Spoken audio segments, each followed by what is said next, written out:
Baruch atah Adonai Eloheinu melech haolam asher kidshanu b'mitzvotav. E poi dopo continua avanti la preghiera. Io però non la dico perché penso che questo appartenga agli ebrei.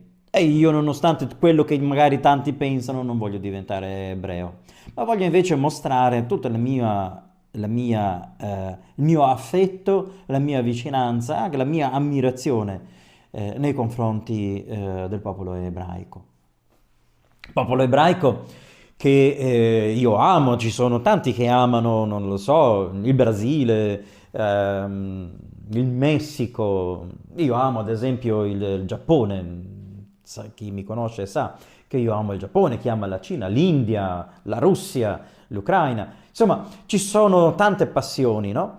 Però nei confronti del popolo ebraico non c'è soltanto un discorso di passione, c'è invece un profondo legame e io direi una filiazione che come prete sento, che come cristiano sento e come anche come essere umano.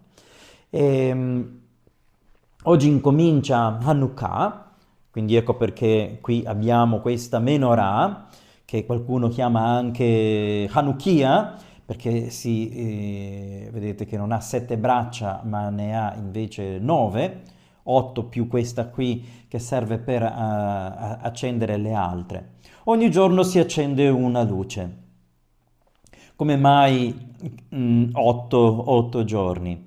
8 giorni perché è legato a un miracolo che avviene ai tempi di Giuda Maccabeo, quando cioè nel 165 a.C.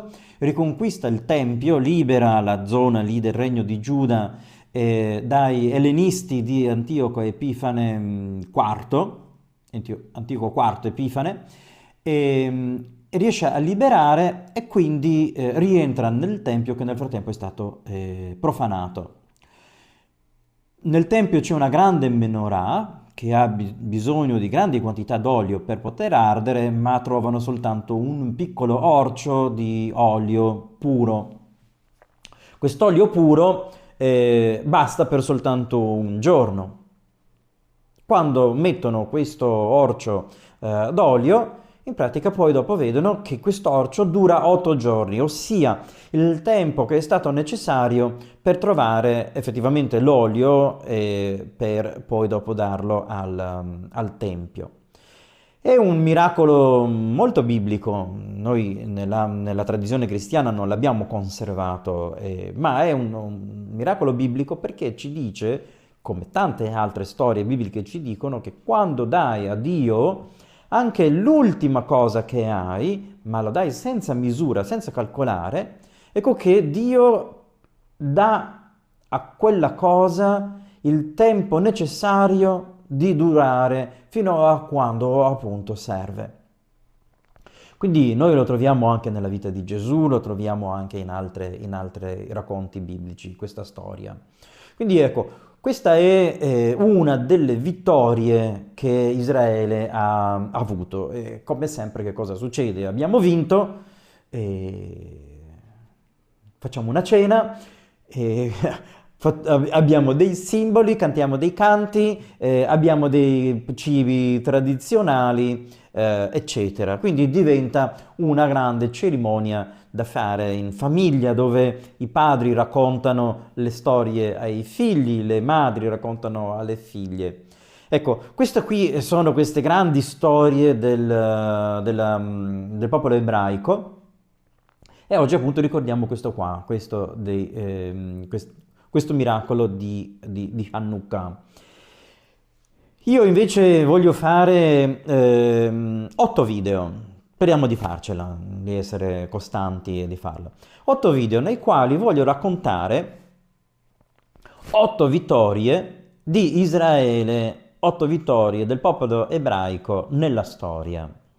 E questo primo appunto è la vittoria di Israele sull'ellenismo che ha cercato di cancellarlo culturalmente e religiosamente con una sistematicità e anche con un successo molto, molto rilevante per quanto riguarda i racconti che ci vengono trasmessi dal primo e dal secondo libro, appunto, dei Maccabei.